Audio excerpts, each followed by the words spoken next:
Assalamualaikum warahmatullahi wabarakatuh.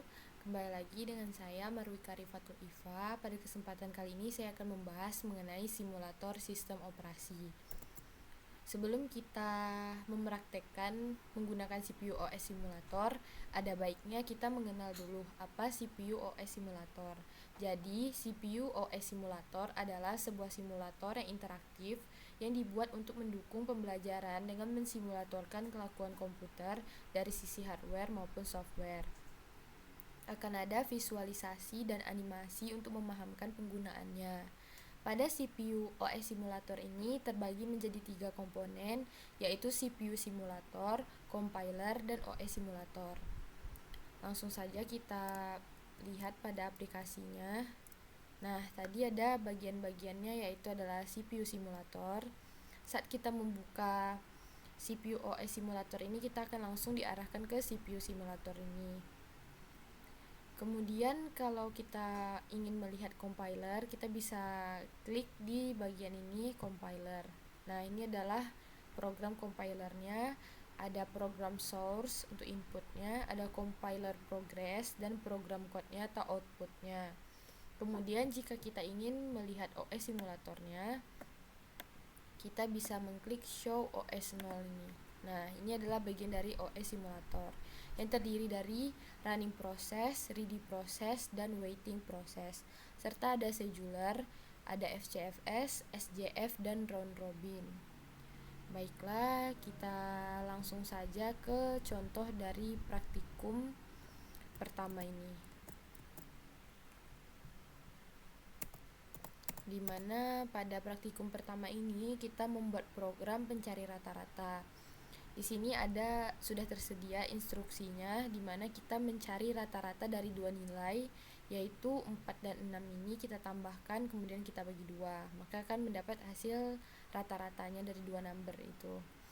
Untuk stepnya yaitu ada create program name, terus kita enter CPU instructionnya, di mana CPU instruction ini nanti kita masukkan instruksi-instruksi ini, kemudian kita bisa run the program dan kita bisa melihat hasilnya. Baik, langsung saja.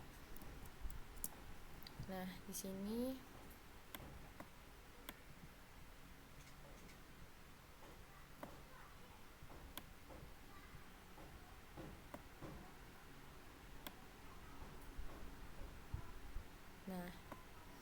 kita buat dulu create program name-nya. Di sini saya buat program name-nya average.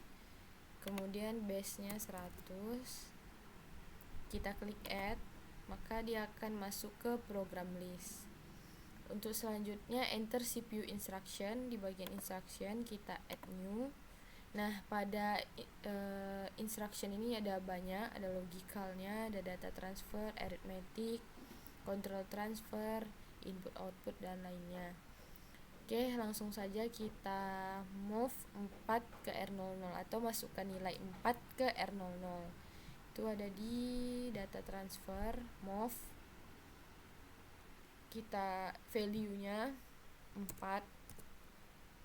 Destination-nya adalah ke register R00. Lanjut. Nah, dia akan masuk ke bagian CPU instruction ini.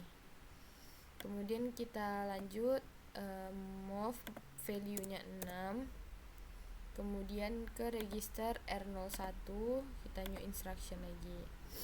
Kemudian kita tambahkan atau add R00 dan R01. Untuk add berarti ada di arithmetic, add register R00 dengan R01. Kemudian kita pindahkan dulu. Di sini ada kurang. Kita pindahkan R01-nya ke R02. Di sini kita move R01 ke R02. Selanjutnya kita bagi. Itu ada di sini div, value-nya adalah 2, ke register R02 yang sudah menampung dari penambahan nilai 4 dan 6 ini. Kemudian kita stopkan, yaitu adalah operasi stb.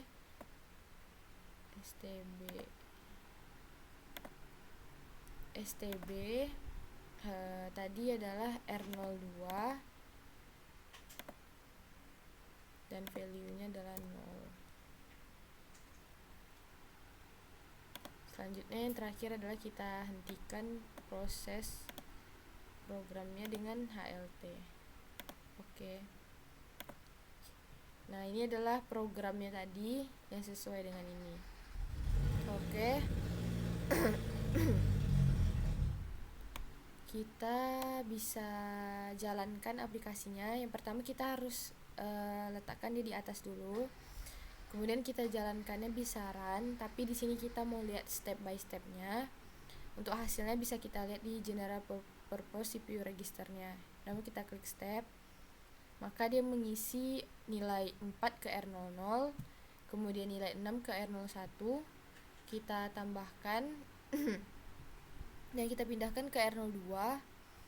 Selanjutnya R02 ini kita bagi 2.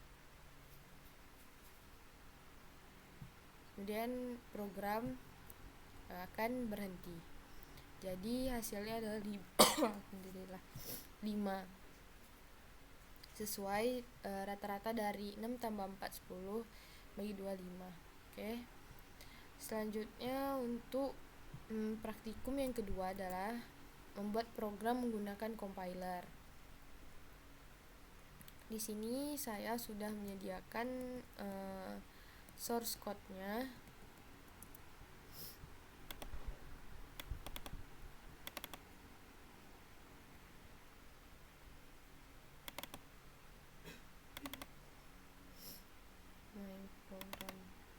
Nah, kita bisa ke sini. Sudah selesai program yang ini, kita remove saja, remove all programs. Nah, kemudian kita masuk ke menu compilernya. Kemudian kita masukkan program source-nya.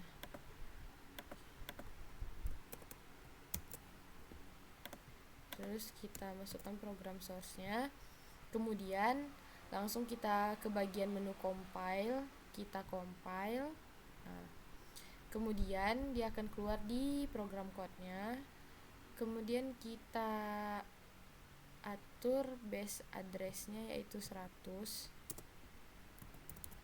Kemudian kita load in memory. Nah, code successfully.